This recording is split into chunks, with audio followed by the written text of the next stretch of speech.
চুরি করতে ইচ্ছে হল জগন্নাথ দেবের। যে চুরি করতে সঙ্গ দিলেন তার সঙ্গে কিভাবে প্রথম দেখা হয়েছিল জগন্নাথ দেবের? তিনি কি চুরি করতে সফল হয়েছিলেন?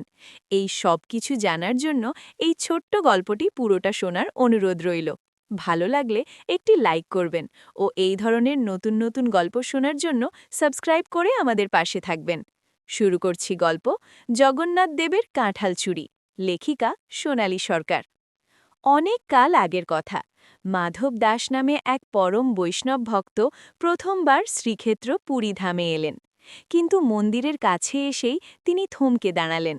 মন্দিরের চূড়া দেখে হঠাৎ তার মনে এক গভীর বিষাদ ও অনুশোচনা জন্মাল। তিনি ভাবতে লাগলেন, হায়, আমি আমার জীবনের মহামূল্যবান ২১টা বছর শুধু সংসারের ভোগবিলাসেই কাটিয়ে দিলাম।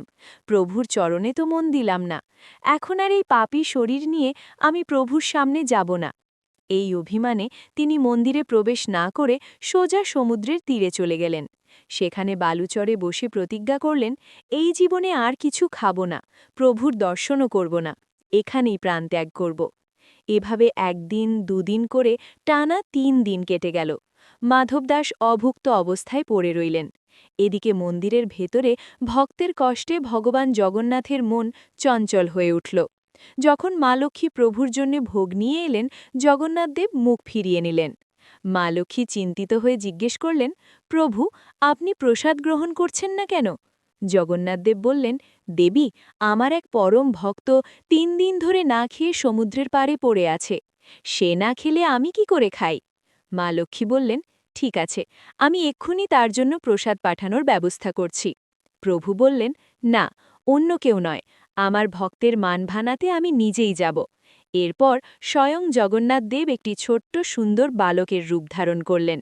যেই সোনার থালায় তিনি নিজে খান, সেই রাজকীয় সোনার থালায় মহাপ্রসাদ সাজিয়ে তিনি সমুদ্রতটে উপস্থিত হলেন। মাধবদাসের সামনে গিয়ে মিষ্টি সুরে ডাকলেন, আপনিই কি মাধবদাস? মাধবদাস চোখ মেলে দেখলেন এক অপরূপ সুন্দর বালক দাঁড়িয়ে। তিনি বললেন, হ্যাঁ, আমি, কিন্তু তুমি কে? বালক বেশি প্রভু বললেন, জগন্নাথ দেব আপনার জন্য এই মহাপ্রসাদ পাঠিয়েছেন, দয়া করে গ্রহণ করুন। প্রভুর নাম শুনেই মাধবদাস আবেজে মূর্ছিত হয়ে গেলেন। যখন জ্ঞান ফিরল, দেখলেন সেই বালক নেই, কিন্তু সামনে সেই সোনার থালাটি পড়ে আছে। তিনি বুঝলেন প্রভু চান তিনি বেঁচে থাকুন, তাই তিনি প্রসাদ গ্রহণ করলেন এবং থালাটি পাশে রেখেই আবার ধ্যানে মগ্ন হলেন। পরদিন সকালে মন্দিরে হইচই পড়ে গেল।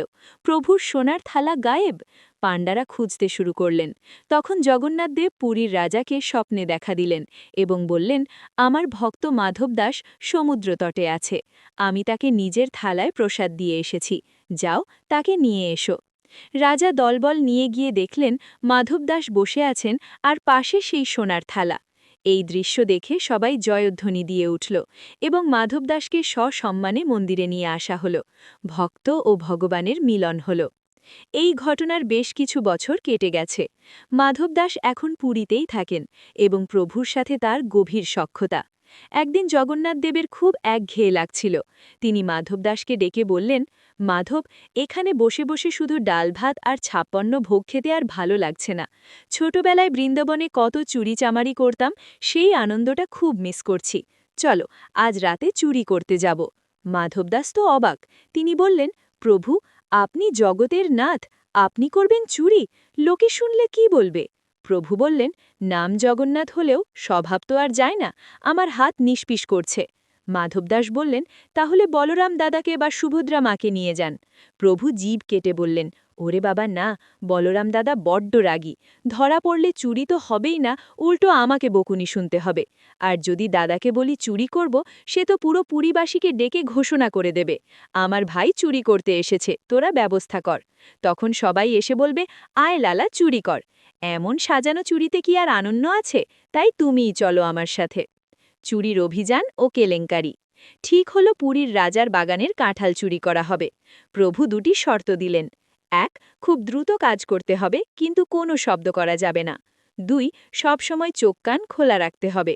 গভীর রাতে দুজনে চুপি চুপি রাজার বাগানে ঢুকলেন। জগন্নাথদেব বললেন, আমি নিচে পাহারা দিচ্ছি, তুমি গাছে ওঠো। মাধবদাস কষ্ট করে গাছে উঠলেন। গাছে উঠে তিনি ওপর থেকে চেঁচিয়ে জিজ্ঞেস করলেন, প্রভু, কোন কাঁঠালটা পারব? এইটা না ওইটা? মাধব দাসের গলার আওয়াজে বাগানের মালি জেগে গেল। সে লাঠি নিয়ে চোর চোর বলে তেড়ে এলো। বিপদ বুঝে জগন্নাথ দেব মাধব দাসকে রেখেই দে দৌড়। মালি এসে দেখল গাছের উপর মাধব দাস। সে ভাবল ইনিই চোর। মাধব দাসকে গাছ থেকে নামিয়ে দড়ি দিয়ে বেঁধে রাখা হলো সারা রাত। পরদিন সকালে রাজা বাগানে হাওয়া খেতে দেখেন তার গুরুদেব মাধব দাসকে মালি বেঁধে রেখেছে। রাজা তো আকাশ থেকে পড়লেন। তিনি দৌড়ে গিয়ে বাঁধন খুলে ক্ষমা চাইলেন। গুরুদেব, আপনার কাঁঠাল খাওয়ার ইচ্ছে হলে আমাকে বলতেন, আমি বস্তা বস্তা পাঠিয়ে দিতাম। তাই বলে চুরি? মাধব দাস হেসে বললেন, মহারাজ, আমার কি আর কাঁঠাল খাওয়ার শখ? এ তো তোমার ওই চপলাকান্ত জগন্নাথের কাণ্ড। তার শখ হয়েছে চুরি করার।